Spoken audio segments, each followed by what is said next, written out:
What is going on, guys? This is your boy XQ420. Welcoming everybody back. Another episode, Showtime with the Cube. I have got the aficionado of movies, aficionado of TV shows, extraordinaire, Ryder Lee with me. Once again, Ryder, are you doing good this afternoon? I'm doing great, X-Cube. So great. And I'm ready to talk some TV shows and talk some movies. So let's do it.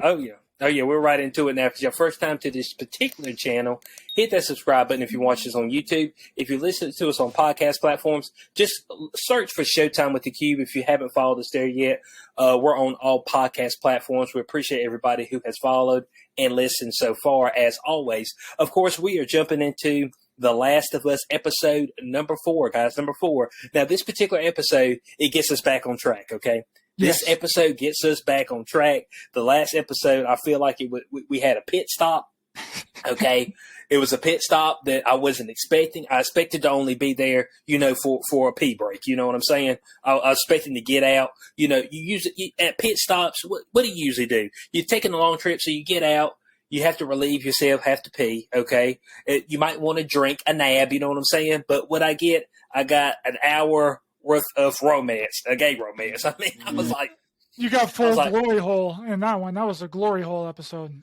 Yeah, I was just like, hold on a second. Joel and Ellie, I want to continue their journey. Okay, you can show us some people along the way that might affect them, and I'd have been fine with that if they would have incorporated Joel and Ellie more into the episode. I mean, that's it. Absolutely, that's it. So that episode almost feels like in anime shows when they have an episode where they're just sitting there telling jokes and you're just like, I just like in Bleach, like you'd be sitting there, oh man, the fight's going on, and all of a sudden there'd be an episode where the little teddy bears just running around, trying to look up girls' draws. It's just like, like, hold on a second, man. You're like, but I want to see the fight. I want to see Ichigo get down. You know what I'm saying? What's really interesting, though, X-Cube, is we didn't get a flashback in this episode. There wasn't any flashback. No flashbacks.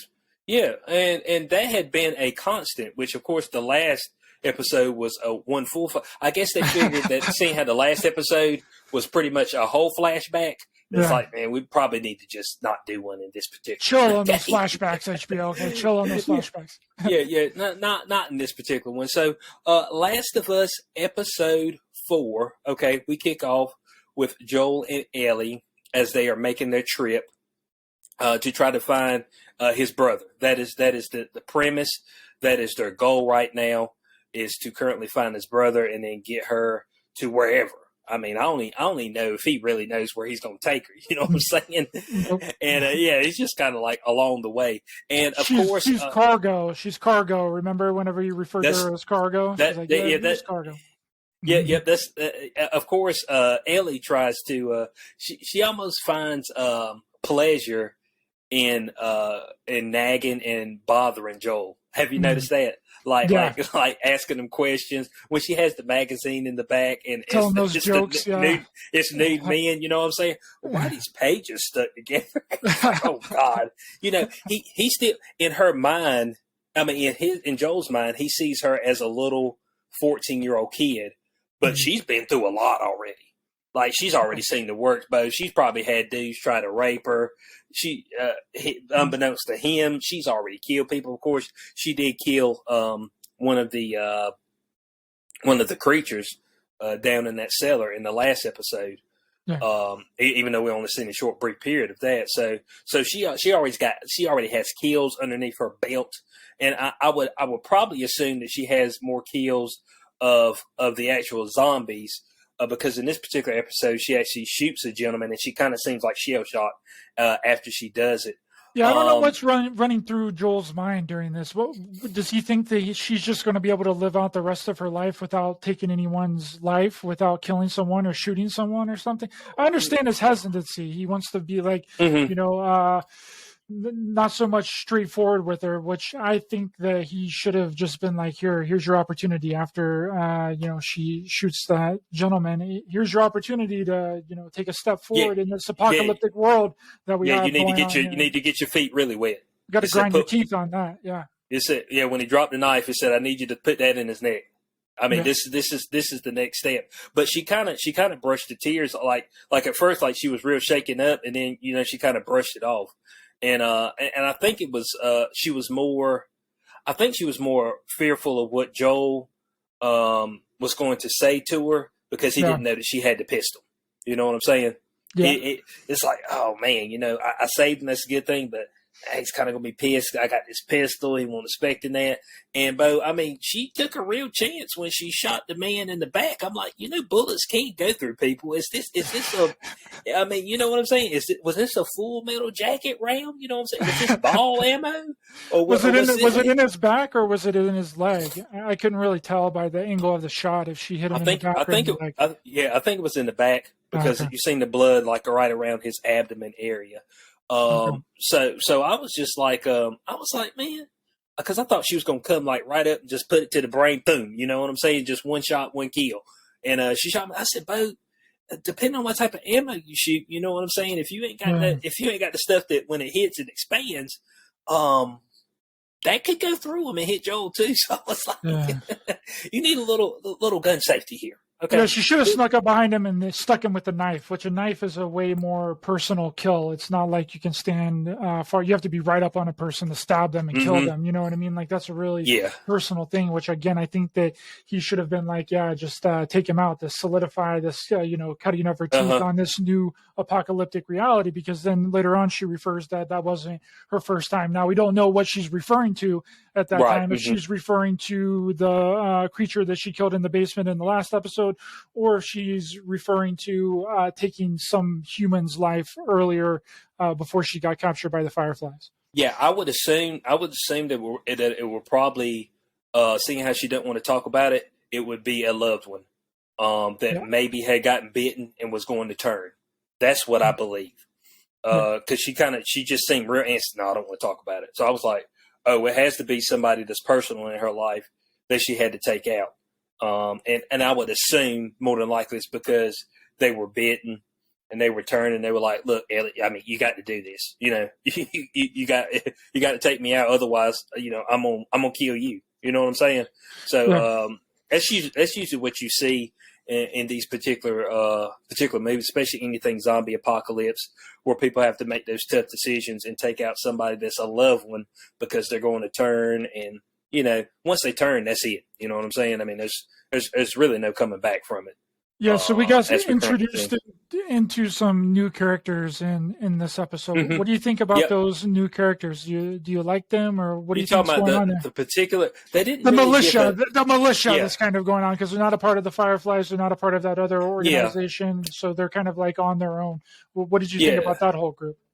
Well, it just seemed kind of like another separate society, and we're going to assume that many of these societies are spread out across the U.S. in various cities, various locations that are quote unquote quarantined off, and it had a similar feel to the place where Joel was at initially. Maybe they had a little bit more of a I don't know. They kind of had a similar military feel because they had their automatic weapons.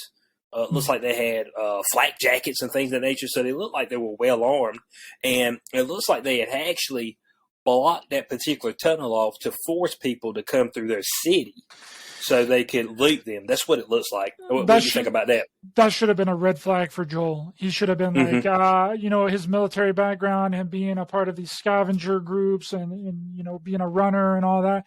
He should have just realized and just took the back route on that bad boy. But we have to progress the story. This whole thing can't just be them driving on a road to get to their destination. Right? Making fart jokes. Yeah. And Ellie telling jokes out of a book, which I thought was actually really cute. But the people that are there, I don't. What was that lady's name that is the head of this? Kathleen. Kathleen is the head. Yeah. I do not believe for 1 second that she could possibly be a head of any militia. She has no fierceness in her voice. She has no, to figure out what to do. I don't believe just based off of her demeanor in the episode, I don't believe that she can handle this large of a group of people because we've seen how kind of big it was whenever. It was huge. And I thought it was just I thought it was just a few people initially That's what I had initially thought, and then I seen the whole group come out and they're like, "Oh, we need to find." I said, "Hot damn, how many people are here?" You know what I'm saying? Yeah. And especially in a city setting, which seems to be the most unsafe place to be if it's not blocked off. You know what I'm saying? Because that's where your amount of the creatures are, as far as your fungal creatures. Yeah, and we've seen how big this group of people were whenever they were out searching for what they thought were these other people, but they were was Henry. They were looking for Henry. Looking for Henry and his son Sam. Yeah, I think his son Sam. Which was kind of like weird because you don't really know exactly what's going on. There's no background on who Henry is. It's just kind of like a mystery, and they think that it's Henry when it's really Joel and Ellie. And then they're going out and searching for him and knocking down these doors and stuff. And and then another interesting part was whenever they their leader, the guy with the beard, a really well groomed beard for the apocalypse. He's got a awesome looking beard for being out for 20 years. That's Perry. Yeah, Perry. Yeah. It's difficult for me to remember these people's names because I've only watched it once in the show, so I get a little distracted whenever I'm watching them. Oh, it's all good. That's why I got it right up here. I am the resident name collector. Okay, name dropper. Boom, drop the name. Yeah, that's what I'm gonna do. Yeah, but I felt more like that guy should be the head of this group. Yeah, the leader than her. He's figuring more things out, and he takes her to that little attic room, which I thought was really interesting because we knew right away that wasn't Ellie and Joel's setup that they had up there because they've only been there for maybe 5 hours, 6 hours. Yeah. So it was impossible for it to be them. So we knew that there was going to be somebody else there, which we figure out later on who those people were.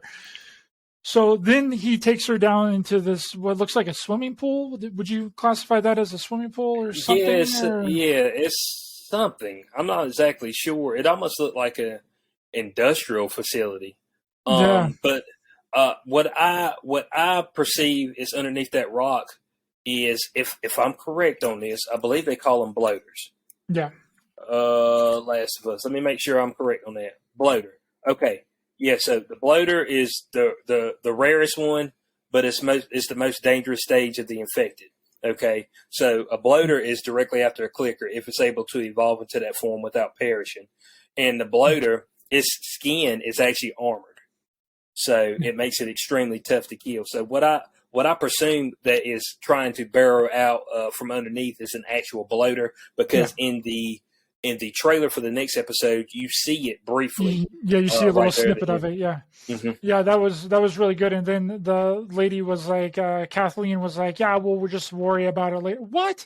You're going to worry about a giant freaking zombie later? Like, she has no leadership skills whatsoever. Zero. Perry had the way better idea of trying to take care of that first and worry about the two people that are in this giant freaking city. Yeah, you know what I mean? Like, you can figure out that stuff later, bro. Like, take care of the immediate problem, like, right now. Like, that's just going to become a problem for them later on, Yeah, like this thing that's underground that's moving the whole ground. You know what I'm saying? It's just like, hey, bud, there's something underneath here that we might want to take care of. It's like, no, Henry, he's the one. And, of course, she has that doctor in there, which I don't know if it's smart to kill your only doctor that you got in the city, unless they got another one. It's probably not the best idea. Yeah, and there wasn't enough backstory to flesh out that entire situation, which I don't blame them for. They only have so much time in an episode, and if it's worth it in the series, they'll flesh that out more and give more exposition relating to that whole thing. I'm sure we're going to figure out who Henry is and episodes to come and all that. But it felt really kind of just plugged in there, which is it's okay for a series because a lot of people are just going to watch them all back to back. They're not really watching the premieres weekly, so it'll probably make more sense when you watch it as a whole, like all 9 or 10 episodes or however many that they're doing in this series. But it felt kind of just kind of plugged in there, and there wasn't a lot of explanation surrounding it, which does create like mystery. And you want that in your show. You want some mystery. You want a mystery box, like J.J. Abrams talks about. You want that nice mystery thing that'll be explained later on. But from watching the behind the scenes on it, they were kind of like the director and the producers were talking about how this is just like a pit stop in the game, right? So they Right, wanted to right, kind right. of In the game, it was just the obstacle you had to get through, as yeah opposed to it being a main part of the game. And of course, they said in the game they actually went through Pittsburgh yeah in the game, so they switched locations, and they're kind of making this particular part of which, of course, you got to embellish. You don't want to go just tit for tat with the game no when you're making the show, but they're kind of embellishing this particular group to make it more encompassing as far as the episodes go. But of course, we're gonna have a sprinkle of the actual zombies, what it looks like in the next one, and I think that will actually bring an end to this particular place, this safe haven per se. yeah. And I'm kind of wondering if you can become a part of the safe haven, or if you just cut through there, you just shit out of luck. It looks like you just shit out of luck. Yeah. Seems like whenever you go through that city, you're just screwed. They kill you. They had the booby trap set up. The road spurs or whatever ran over it, Yep. which was very unfortunate. They just got that truck. They just got that truck. They were just traveling. They were trying to just make their way through, and then boom! Like less than a day later, the truck is wrecked and all their supplies is gone. Yep. That's what it was. I mean, all the guns and everything. I said, "Damn, Bo, you lost everything in an instant." Yep. It is very unfortunate. But one thing the doctor said to Kathleen is that, hey, I helped deliver you. I was just like, damn, you old fart. Now she don't look like no spring chicken. You know what I'm saying? Yeah. She looked like she got to be at least 40. At least in the 40s, you know what I'm saying? How old is he? he didn't look like he was, but like in his 60s or something. So I mean, hey, maybe he did it when he was 20. How long has this particular group been there? Maybe he delivered her before the apocalypse.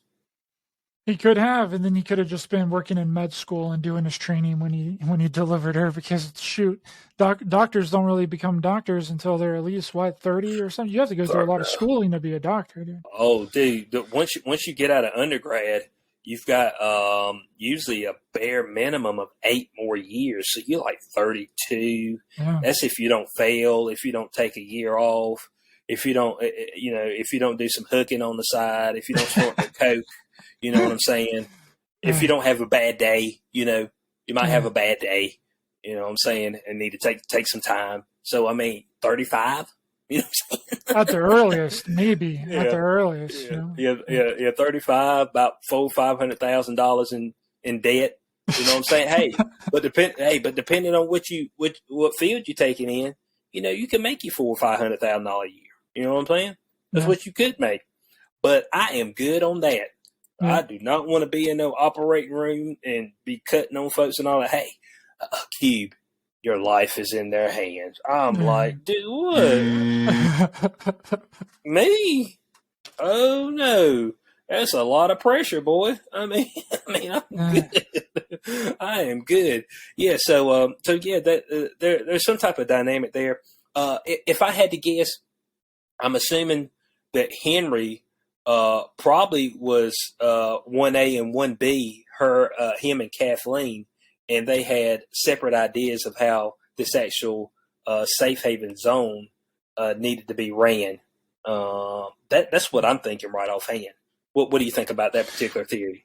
Yeah, I think that's something very plausible that could be going on. But again, we don't really know where Henry is, if he split off and went to a different crew in like a different city or whatever, because it makes it seem like that he hasn't been there for a little bit and she's trying to like track him down and figure everything out. But if he's not a real threat, then I don't understand what the big issue is. And I'm guessing that he is a big threat, because why else would she just go in there and kill that doctor for absolutely no reason? And then later on, she's like, oh, it's probably Henry. It's Henry that's killing all of my soldiers and my people that's a part of this militia. We need to find them and kill them. Meanwhile, it's not even Henry. But I think I want to know, I might be jumping just a little ahead, but I want to know who these kids are in this thing. That's really interesting to me because whenever they go upstairs in that attic thing and they see the food, there's like drawings and pictures that they've. Oh, that's the one kid. That's Sam, which I'm assuming is Henry's son. Yeah, that's what I kind of put together too. So that's what I'm assuming. So how long have they been there? It looked like they'd been there up in that attic for a bit. They had empty cans of food and stuff, which was another funny thing that Joel mentioned to Ellie whenever Ellie was like, "What are we eating?" Whenever they're camping out, he's like a 20-year-old can of ravioli. Yes. It's still good. And then because canned food will last forever. Like it never goes bad, even though they put an expiration date on it. That's just past the point that you can sell it. But if you have canned foods, they'll last 40, 50 years. And then she had never smelled coffee before either, which I thought was really interesting. She was like, "That smells like shit," and that whole thing was pretty interesting because she hasn't really been living in the world. She was born during this apocalyptic time, so she doesn't know about these things and how they really are. So I'm interested to see what's going on with these two kids, who they are, if it's Henry's son, who the other kid is, and how long that they've been hiding in this in this zone, this quarantine zone that's been there. Which it looks like the next episode we're going to get quite a bit of that. The dynamic between Joel, Ellie, Henry, and Sam, and how they're going to be able to help each other through this particular time, and how they're going to actually be able to get out of this city, because it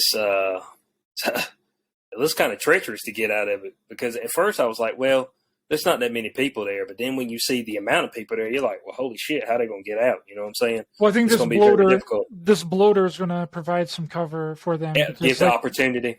Like what I was mentioning earlier, they should have took care of that problem, and that's going to come back to bite them in the ass. And I think that's going to come along with other infected and other, zombie creatures coming out and attacking and trying to, take down this militia that's been kind of formed. And I think that will give Joel and Ellie and, these two kids that looks like, based on the preview, is kind of helping them figure out what they need to do. So I think that's going to be a really interesting dynamic there, and how these two kids are really, because they got guns, bro. These two kids got guns, and Joel's here worried about Ellie. These kids are like, what, 5, 6 years old, and they got guns pointed on them? Like, what? Hey, look, somebody said you don't have to get ready if you stay ready. You know what I'm saying? I mean, you do not have to get ready if you stay ready. So it's gonna be kind of interesting.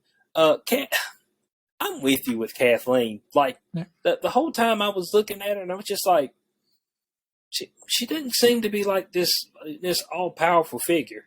And look, I understand. Look, guys, I mean, before people get their panties in a bunch, I'm not saying that women can't be leaders. Nope. But it's just kind of weird when they just stick a woman up there in front of a bunch of dudes and they just follow right along. You know what I'm saying? It's just really weird. It's not natural order. It almost was like the Rings of Power. And oh God, it's been so long since I reviewed it. I can't remember. I never watched it. Brosnan. I can't remember her name. But anyway, the woman who was in the who fell in love with the elf. But anyway, when she just all of a sudden like, hey guys, we need to do this and we need to do that and we need to fight the good fight. And it's just like, man, you were just bringing some water a day ago. You know what I'm saying? I mean, you were digging water out the well. You know what I'm saying? I mean, it's just like, you the leader now. Look, hey, like I said, guys, hey, don't hit me with this. How dare you? I mean, don't hit me with that. Like, hey, you know what I'm saying? But it's just in an apocalyptic situation, okay, people revert back to the gender roles. Yep. 9 times out of 10.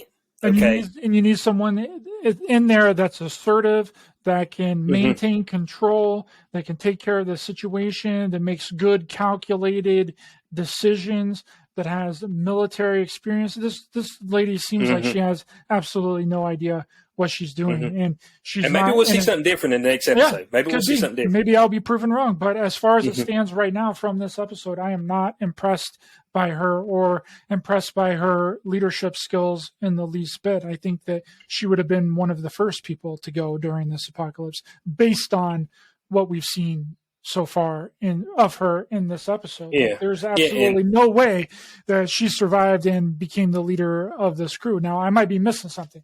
Maybe she's a super duper badass, right? And she can kick people's asses from here to freaking Timbuktu and back, But as far as this episode, I don't see anything from her that impresses me or makes me believe that she could actually be the leader of this possibly 80 to 100 plus militia group.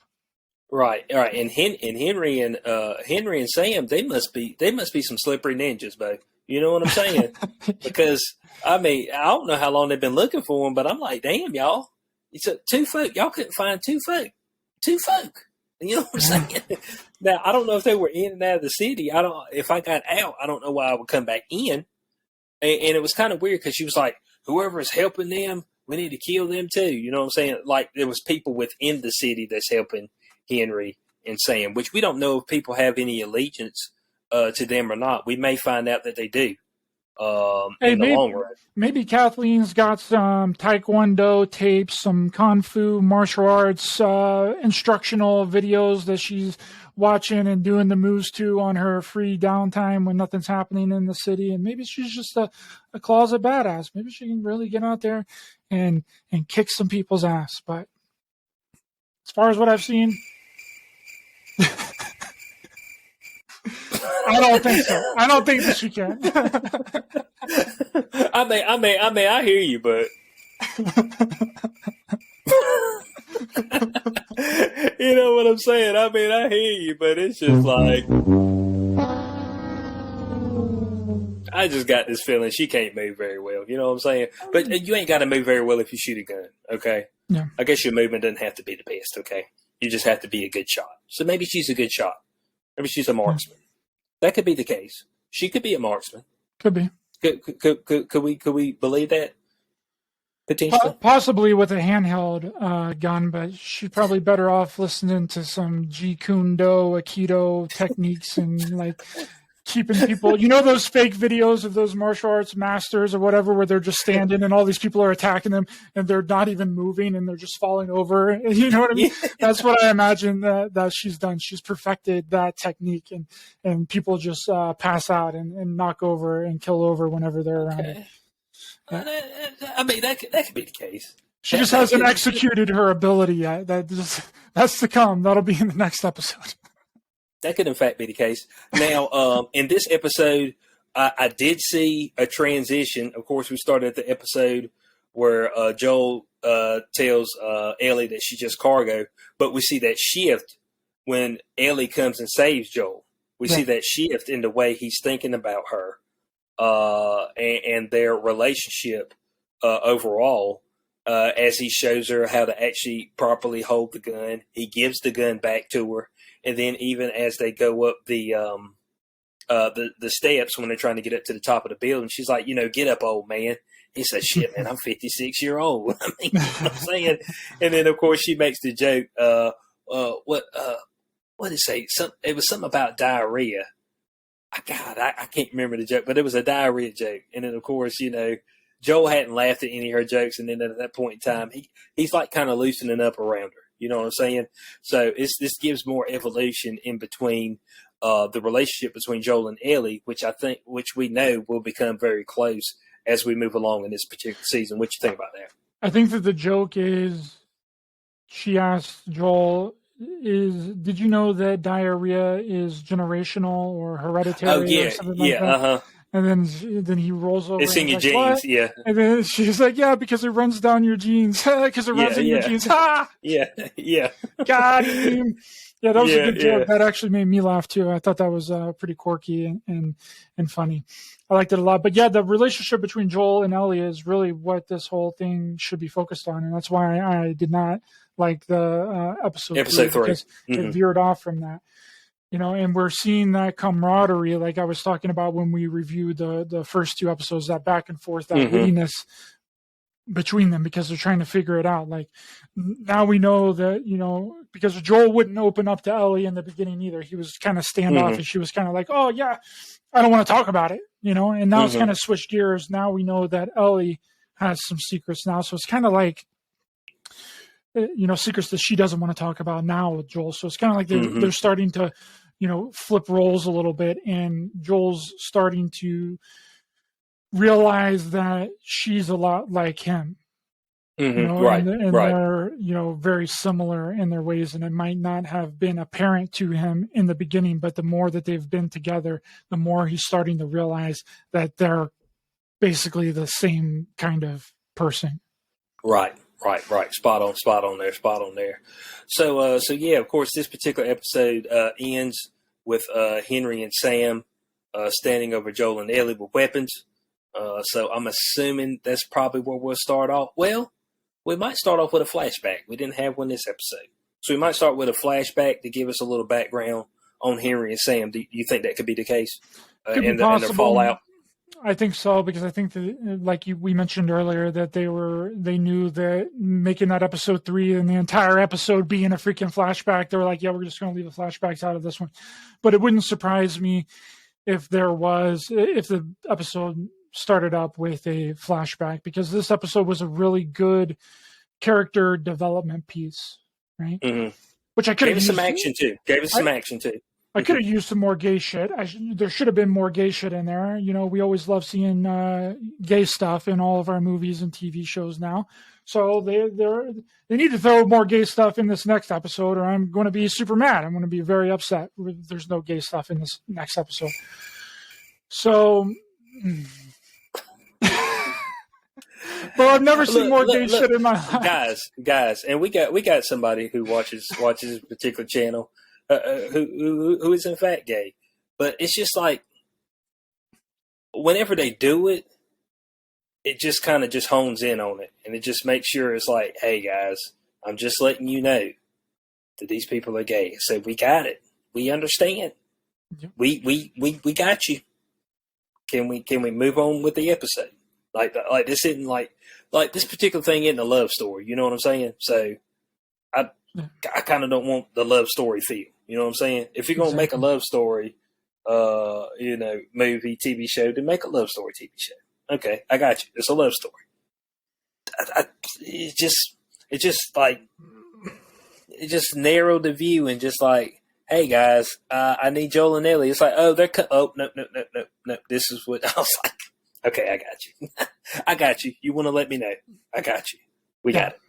I've never seen more gay things in my life. And I have no issue with gay people. I have no issue with, gay stuff in television or TV. But when it's just put in there just to be in there, like the third episode. More like a check mark. It's just more like a check mark. They're just checking off they're just checking off their balances, and they're like, okay, yeah, let's put a gay person here. We'll center this whole episode around a gay.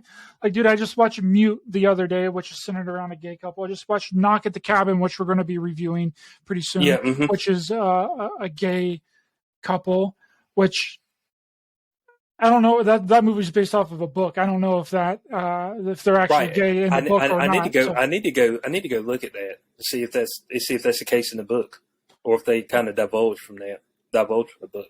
But I knew that there was going to be gay stuff in there. But whenever you just throw gay, like whenever you watch the preview for Knock at the Cabin, or you watch preview for you knew it. You knew that there was going to be gay things, and you choose to watch it. So therefore, I cannot be mad at Knock at the Cabin for having a gay couple in their movie, right?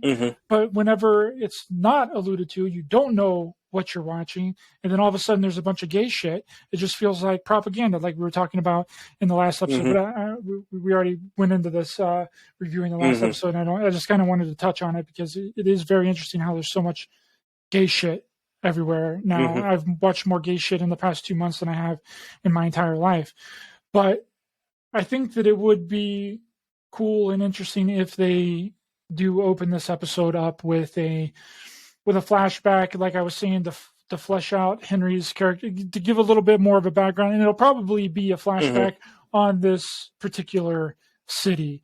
I would say it would probably be within that city. I don't think that we would go to Japan or Nigeria or wherever it was that they did in the second episode, which I am kind of interested to see if they're going to do any more of those kinds of flashbacks too in later episodes, if they're going to go further back than, a couple of years, or if they're going to go back to the beginning of the plague or the outbreak or not. But I think that if they do a flashback, then it will be centered around this city in this quarantine zone, and it'll have something to do with Henry to kind of flesh out these characters, because we didn't get any of that fleshing out of Henry or Kathleen or Perry or any of those people. They were just kind of dropped into the episode. But I think that it's going to make, if they concentrate on, it depends on how long they're going to keep on this group in the city, in this quarantine zone, right? Because I don't know how long this is going to go on for. If it's going to, go on for 3 or 4 more episodes and then they get out, or if this episode is going to be kind of like the finale of them being in this city and in this quarantine zone, then there's no need to flesh out any of those characters, because they're just going to be in and out and gone. So there's really no reason to do any kind of flashback, which was my main gripe with the third episode. It served absolutely zero purpose to the story, right? So if we do another flashback, it needs to incorporate future things. Like if they're going to keep Henry and these characters in the series past this next episode, then the flashback needs to be directed toward them and flesh those characters out. But if they're not planning on continuing with these characters and they're not going to be part of the overarching storyline from here forward, then don't do a flashback. Don't flesh out any of the characters. Which I'm not 100% sure on which direction they're going to go with it. And guys, once again, we're saying this. If the third episode would have been a man and a woman and it had been a romance for the entire thing, I'd have said that was pointless too. Exactly. It'd have been the exact same pointless thing. I'm just like, I don't care about romance right now. Who's got time to be getting it on, man? You know what I'm saying? I guess it don't matter. Hey, I guess at the end of the day, it don't matter. End of the world, you still be looking to get some booty. You know what I'm saying? It's like, Bo, I've got to get some of this center cut out here. You like, dude, it's the end of the world, man. You worried about center cut? It said, are you not? I'm like, no. I'm worried about what I'm going to eat next, bro. Not pounding on those walls. Yeah, just stock up all your nudie mags for that. Go back and get all those old school Playboy mags and those Maximum magazines and all that, and stash them for the end of the world and stash them for the end of the apocalypse. So, yeah. So of course, Henry and Sam. Of course, Kathleen comes out and tells everybody, execute Order 66. Pretty much her statement. We're going to find him and we're going to kill him. And in the words of Palpatine, execute Order 66. That's the premise there. So that's how that ends. And I would suggest people to make sure you watch the end of all these episodes, because they do. I do like that they do the talk to the directors and everything. About what their thinking was in the episode and all that. So that is kind of interesting to see those aspects. And they actually do give you some indication where there's some things that are different from the actual video game itself. Yeah. So I would suggest people to take a look at that. So I believe we made our predictions earlier on. I predict the bloater comes out, and that really shakes things up tremendously. Do you think any other predictions? I think that's going to provide cover for Joel and Ellie and whatever they do with the 2 kids. I'm not sure what's going to exactly happen there, if they're going to die or they're going to stay behind and, get the remnants of that whole thing, because obviously Joel and Ellie have to move on. Now, again, I don't know how long they're going to stretch this out over a series of episodes, but I'm suspecting, because this is going to be the kind of mid-season finale, it's the 5th episode and they're doing 10 episodes. Right. So I'm suspecting that this is going to be a really big episode, and that Joel and Ellie are going to be leaving the city by the end of the episode. That is my prediction. I don't think that they're going to string this out any longer than they have to. They focused on it for 1 episode already. They're going to do this next episode on it, and Joel and Ellie are going to be on their way.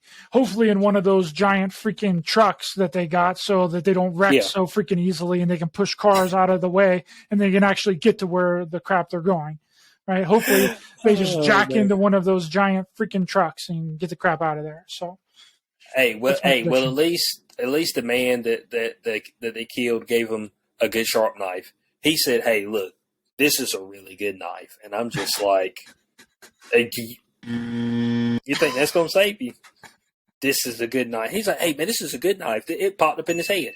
I'll give him the knife, and they'll let me go. I'm like, dude, you know they got to kill you. Did you not know you were just trying to kill him? Hey, man, we ain't fighting no more, man. It's all good. I'm just like, I don't think that's how this works, man. You were trying to choke Joel out. You were on the cusp of choking Joel all the way out. You know what I'm saying? It's not a smart decision on his, very cowardice and backwards on his decision-making in that very moment. Yeah, let me give you your knife so you can kill me with it. That had to have been running through his head whenever he was giving him the knife. Like, what's the chances? What's the odds? Am I under 50% or over 50% that he's going to kill me with the knife that I just gave him? So apparently he thought it was under 50% or he wouldn't have given it to him. So who knows? That was a ridiculous decision. Oh, well, hey, look, bud. I mean, it's just, oh, well, you know what I'm saying? Another one bites the dust. Actually, he got this one. It's game over for him. No more lives, dog. Flawless that victory. is they go. Oh, no, they had him right out there. They had him. Finish him. There we go.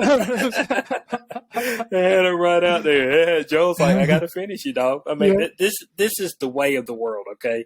You're not the first one I've had to take out. So, that's episode 4 of The Last of Us. Guys, if you haven't checked it out yet, check out episode 1 and 2 and then skip to 4, okay? You actually don't need episode 3. You actually don't need episode 3. At all. You actually don't. There's nothing in episode 3 that you need. At all. Period. They trust us. We watched it. We watched it. So if you skip episode 3, that's fine. We'll let you know what episodes to skip. Hopefully there won't be any more skippable ones. Okay. Yeah. Hopefully there won't be. But yeah, episode 3 is a skip. 1 and 2, 4. So you can do it just like that, and you'll be just fine. You'll be just fine. Don't even worry about how they got the truck. Who cares? You know what I'm saying? Doesn't matter. They're in the truck now. Yeah. Yep. They're in the truck. They're going places. They got supplies, and then they wreck it very soon after they get it. So yeah, that's what you need to know. You're like, man, I wonder how they got the truck. Don't worry about it because you're gonna waste an hour. Okay, so you're gonna waste an hour. I'd rather you spend that hour doing something else, learning a skill. You know what I'm saying? maybe actually, talking to your significant other, you know what I'm saying, as opposed to ignoring them the whole day and hating their guts. Something else, you know what I'm saying? So just like plenty of things you can be doing. Write a poem, a haiku, you know what I'm saying? A haiku. I heard people like haiku still. I don't know if that's the case. I might be incorrect on that. I mean, anybody like haikus anymore? Go to the store and get you some supplies, get you some extra food, get you some rice, get you some beans. You can be doing all that stuff. Preparing for what eventually might actually happen in the series. In our reality, who knows? Man, you want to be, where's the nearest bomb? That's what you want to be near. Do you really want to be in this shit? When you see these, do you really want to be hanging around? Is that what I really want? Especially after you had all the modern conveniences. And you going all the way back to the Stone Age. Man, you pure T beating rocks out here. You know what I'm saying? I mean, that's pretty much it, Bo. I'm like, no, man, I'll pass. You know what I'm saying? I'll pass. So, yeah, that's episode 4. You got anything else for people out there, Ryder? I don't, other than I give it a... Oh, hold on. Before you... oh, shit, that ain't it. That ain't it. I was... 7 cubes out of 10. I was going with that too. Yeah. I was going with that 7. 7, solid 7. Let's see what IMDb has. They have 8.6. Yeah. They have 8.6. I think the low light was Kathleen. She didn't seem intimidating. So that's what kind of brought it down. Yep. If I had somebody that was a little bit more I would have rather than put Perry as the leader. Yeah. But that's okay. Or just maybe a scary do chick, something bro. more Get like a big buff. Yeah. Get a big buff girl. Like they should have got what's her name from that played the chick Mandalorian in the Mandalorian. You know what I'm talking about? Carano. Gina Carano. Get Gina Carano in there and be that leader of that gang. Yeah. Way more believable than that Kathleen chick. Backslap somebody, make somebody get in order. Hey, get your fucking ass over here right now and get this shit. You know what I'm saying? Just like more like overbearing. You know what I'm saying? It's just like, oh, this chick means business. You know what I'm saying? Means business. Yeah. So not afraid of her at all. Like 0% afraid of her, and that makes me believe that the rest of the crew and the rest of the militia aren't afraid of her either. So yeah, I give it a solid 7 because. It was a return to form. It wasn't as bad as the previous video. It actually served a purpose to the story. It was a good character development. I just hope we see more gay shit. That's all I want is more gay shit. Give me more gay shit, and it'd be great.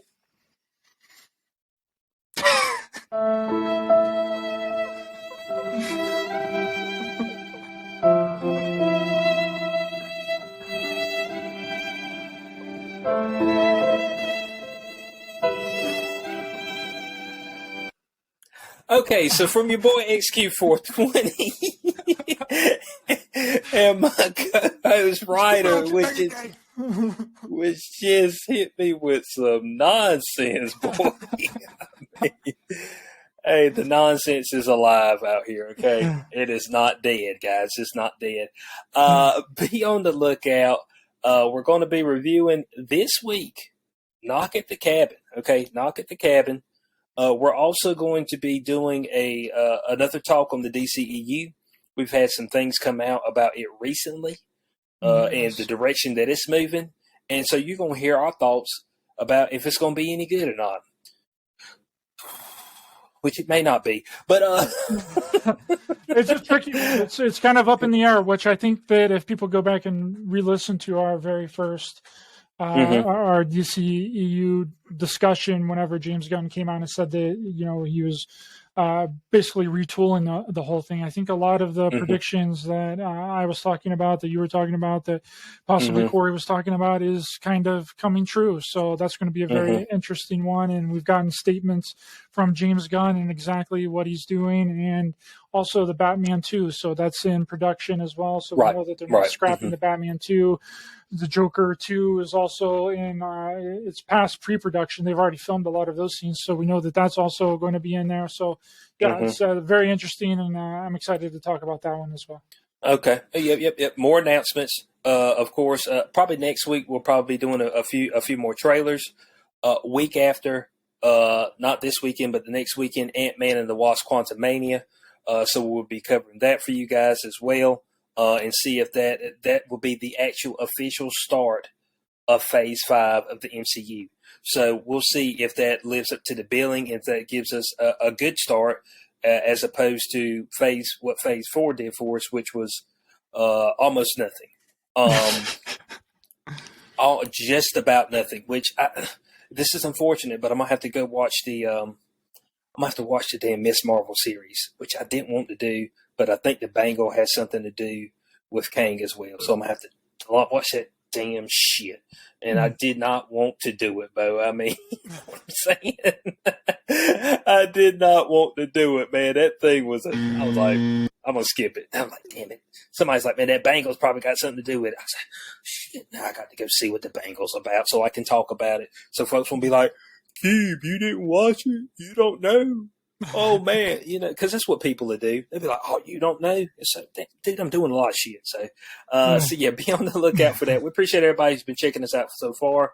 Ryder seems to be a staple with us, so he will be with us for the foreseeable future as we move along. So, I'm hoping you're enjoying everything we're bringing to you. From your boy XQ420, co-host on this one, the aficionado himself, Ryder Lee. We'll catch you on the next Showtime with the Cube. Peace out.